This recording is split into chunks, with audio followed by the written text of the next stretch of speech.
$175 billion తోటి America golden dome నిర్మించాలనుకుంటున్నమాట. భూతల గగనతల దాడుల నుంచి కాపాడే రక్షణ వ్యవస్థ అన్నమాట ఇది golden dome.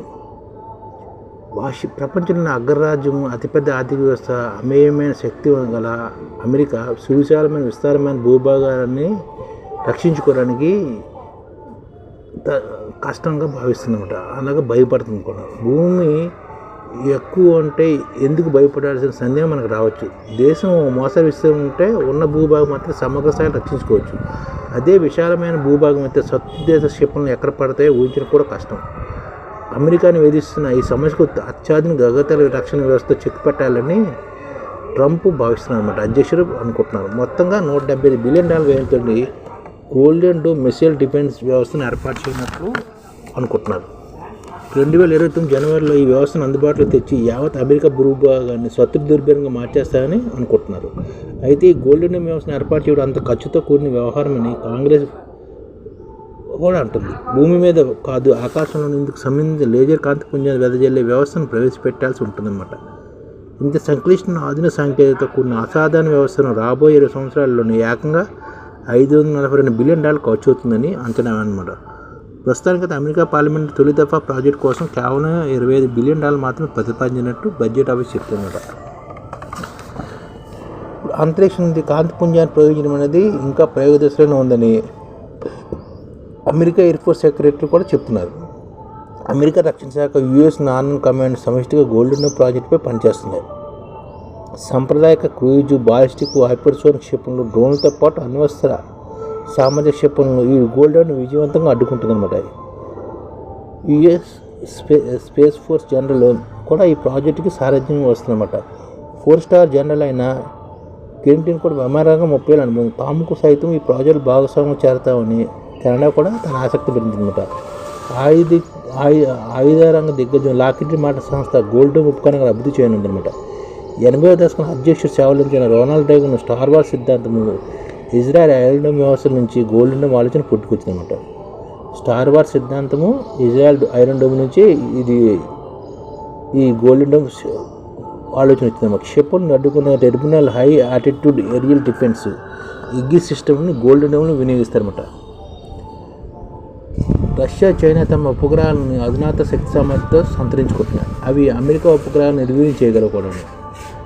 America ఉపగ్రహాలని Russia, China ఉపగ్రహాలు నిర్వీర్యం చేయగలమాట. ఈ నేపథ్యం గోల్డెన్ డోమ్ అవసరం ఏర్పడిందని అమెరికా రక్షణ వర్గాలు తెలిపారు.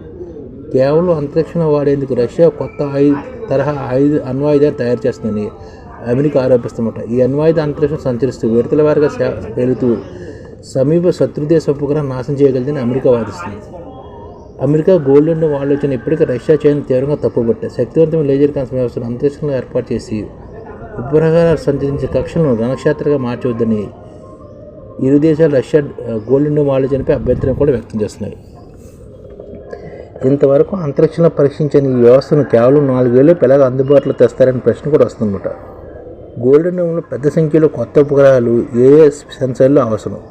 ప్రపంచంలో అత్యంత రుణభారాన్ని మోస్తున్న అమెరికా సర్కారు ఈ స్థాయి భారీ బడ్జెట్ని ఇంత తక్కువ సమయంలో ఎలా సమకూర్చుకోగలదని అసలు సమర్థవంతంగా పనిచేస్తున్న సందేహాలు కూడా ఎక్కువయ్యాయి. హమాస్ ఇజ్రాయెల్ యుద్ధం తొలినాల్లో ఒకే రోజు 20 నిమిషాల వ్యవధిలో హమాస్ 5,000 స్వల్పశ్రేణి క్షిపణులు ప్రయోగించింది. 20 నిమిషాల వ్యవధిలోనే హమాస్ 5,000 స్వల్పశ్రేణి క్షిపణులు ప్రయోగించింది. వాటిని అడ్డుకోవడంలో ఐరన్ డోమ్ విఫలమైంది. ఈ నేపథ్యంలో ఒక సాయుధ సంస్థే ఇన్ని మిసైల్ని ప్రయోగించగలిగితే పెద్ద యుద్ధం వ్యవస్థ రష్యా లాంటి పెద్ద దేశము ఇంత స్థాయిలో విరుచుపడుతుందని ఊహించడం కూడా కష్టం. ఈ నేపథ్యంలో గోల్డెన్ డోమ్ శక్తి సామర్థ్యాలు ఏ పాటివో అందుబాటులో వస్తే కానీ చెప్పలేమని అంతర్జాతీయ నిపుణులు కూడా చెప్తున్నమాట. హమాస్ 20 నిమిషాల వ్యవధిలోనే 5,000 స్వల్పశ్రేణి క్షిపణులు ప్రయోగించిందన్నమాట. వాటిని అడ్డుకోవడానికి ఐరన్ డోమ్ కూడా విఫలమైంది. ఏమిటి గోల్డెన్ డోమ్ అంటే, ఆపరేషన్ సింధు వేళ పాకిస్తాన్ క్షిపణులను మన భూభాగంలో ప్రయోగించిన అప్పుడు సుదర్శన చక్ర S-400 గగనతల రక్షణ వ్యవస్థ సమర్థవంతంగా అడ్డుకుంది. పాకిస్తాన్ క్షిపణుల్ని మన సుదర్శన చక్ర S-400 గగనతల రక్షణ వ్యవస్థ విజయవంతంగా అడ్డుకుంది. మార్గ మధ్యలో ఆ మిసైల్ని కూల్చేసింది. గాజా భూభాగం నుంచి హమాస్ ఆయుధాలు సంధించిన 100,000 క్షిపణులు సైతం ఇజ్రాయెల్ ఐరన్ డోమ్ గగనతల రక్షణ వ్యవస్థ ఇలాగే నేలమట్టం చేసింది. తమ నేలను కాపాడుకుంది. S-400 ఐరన్ డోములు భూతలం మీద మోహరించిన రక్షణ వ్యవస్థలు. వాహనాలపై బిగించి రాకెట్ లాంచర్లు ఇందులో కీలకం. అయితే అమెరికా సిద్ధపోతున్న గోల్డెన్ డోమ్ కాసింత భిన్నమైనది. ఇది భూతల గగన రక్షణ వ్యవస్థకు మేళవింపు. లేజర్ కాంతి ఎంత కఠినమైన లోహానైనా కోసి పారేస్తుంది. ఆకాశంలో ఉపగ్రహం లాంటి వ్యవస్థ ఈ లేజర్ కాంతి పుంజాన్ని శత్రు క్షిపణులను ప్రయోగించి వాటిని సెకండ్ వ్యవధిని నాశనం చేస్తుంది. గోల్డెన్ డోమ్లో ఈ లేజర్ కాంతి విభాగమే అత్యంత కీలకమైనది. గోల్డెన్ డోమ్లో భాగంలో పెద్ద సంఖ్యలో ఉపగ్రహాన్ని ఇందులో ప్రవేశపెట్టి వాటిని నిఘా దాడి వ్యవస్థను తీర్చిదిద్దుతారన్నమాట. ఈ గోల్డెన్ డోమ్ లేజర్ కాంతి సెన్సార్ పలు ఉపగ్రహ క్షిపణుల సమ్మేళనంగా చెప్పచ్చు అనమాట. ఈ గోల్డెన్ డోమ్ అంటేనే లేజర్ కాంతి సెన్సార్లు పలు ఉపగ్రహాలు క్షిపణుల సమ్మేళనంగా చెప్పచ్చు. అన్నీ కలిసి ఏకకాల సమన్వయంతో పనిచేస్తుంది. నవతర మిసైల్ డిఫెన్స్ సిస్టమ్గా ఇది నిలిచిపోతుంది అన్నమాట. ఈ గోల్డెన్ డోమ్ అనేది కృత్రిమ సాయంతో పనిచేసే సెన్సార్ను భూతలం మీద నుండి గగన రక్షణ వ్యవస్థ అనుసంధానిస్తారు. ఫలానా ప్రాంతం నుంచి శత్రు క్షిపణులు దూసుకొస్తున్న విషయాన్ని భూతల గగనంతర సమ్మిళిత వ్యవస్థలు గుర్తించి వెంటనే ఆకాశంలో లేజర్ కాంతిపుంజ విభాగానికి చేరవేస్తాయి. లేజర్ కాంతి అవసరం లేని సందర్భాల్లో శత్రు క్షిపణిని అడ్డుకునేందుకు వెంటనే క్షిపణిని ప్రయోగిస్తారు. సొంత క్షిపణితో పని కాదని నిర్ధారించుకోగానే అత్యంత తీక్షణమైన లేజర్ కాంతిని ఆ శత్రు క్షిపణిపై ప్రసరింపజేస్తారు. నేల మీద మొబైల్ లాంచర్ నుంచి యుద్ధ విమానం నుంచి వచ్చే క్షిపణులను ఈ లేజర్ కాంతి నాశనం చేయగలదు. అలా అమెరికా గగనంతర కీలకమైన చోట్ల లేజర్ బీమ్ లైటింగ్ సిస్టమ్ను సిద్ధం చేస్తారు. ఈ బహుళాంచల వ్యవస్థలన్నీ ఏళ్లవేళలా సమన్వయంతో పనిచేస్తూ అమెరికాని కంటికి రెప్పలా కాపాడుతాయన్నమాట. గోల్డెన్ డోమ్ ముఖ్యంగా 4 పనులు చేస్తుంది. ఒకటి, పలానా చోట శత్రు క్షిపణి క్షీరాచీలంగా మారిందని గుర్తించగానే అది లాంఛర్ను దాటి బయటకు వచ్చే లోపే నాశనం చేసేస్తుంది. రెండోది, ఒకవేళ అప్పటికీ బయలుదేరిన తొలిదేశంలో అడ్డుకుంటుంది, లేదంటే మార్గ మధ్యలో నేల కురుస్తుంది. అప్పటికి చేదాటిపోతే అది లక్ష్యాన్ని ఢీకొట్టే చిట్ట నిమిషంలోనైనా మిసైల్ను మట్టుపెడుతుంది. ఈ పనులను కృత్రిమ మీద ఆధారంగా కమాండ్ సిస్టమ్ చూసుకుంటుంది అన్నమాట. అంటే మొత్తానికి ఎలాగోలాగా శత్రు మిసైల్ని మట్టుపెడుతుంది అన్నమాట. అదే పలానా చోటుని శత్రువుని ప్రయోగించిన గుర్తించగానే లాంఛర్ని దాటి బయటకు వచ్చే లోపే నాశనం చేస్తుంది అన్నమాట. యుద్ధం బయలుదేరి తొలిదేశంలోనే అడ్డుకుంటుంది, లేదంటే మార్గ మధ్యలోనే కూల్చేస్తుంది.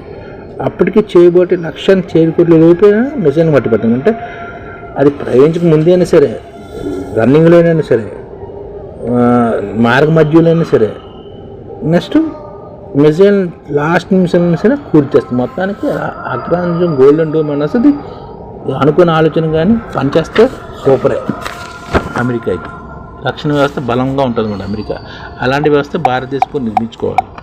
ఎందుకంటే చుట్టూ శత్రు దేశాలు ఏంటంటే మన తెలుగు రాష్ట్రాల్లో 1 కోటి మందికి సంఘటిత రంగాల్లో ఏ విధంగా ఉద్యోగాలు ఇవ్వవచ్చు, కనీస నెల జీతం 30,000 వరకు ఏ విధంగా ఇవ్వవచ్చు, ఏ విధంగా చేస్తే ఉద్యోగాలు సృష్టించబడతాయో వివరిస్తూ ఈ ఛానల్ వీడియోలు వస్తాయి. అలాంటి వీడియోలు మీకు కావాలంటే మన ఐడిఎఫ్ భాస్కర్ ఛానల్ని సబ్స్క్రైబ్ చేసుకోండి. ఐడిఎఫ్ అంటే ఇండియన్ డెవలప్మెంట్ ఫోర్స్. ఈ వీడియోలు చూసిన తర్వాత మీకు నచ్చితే లైక్ చేయండి, మీ ఫ్యామిలీ మెంబర్స్కి షేర్ చేయండి, మరియు మీ ఫ్రెండ్స్కి షేర్ చేయండి. Thank you. నమస్కారం.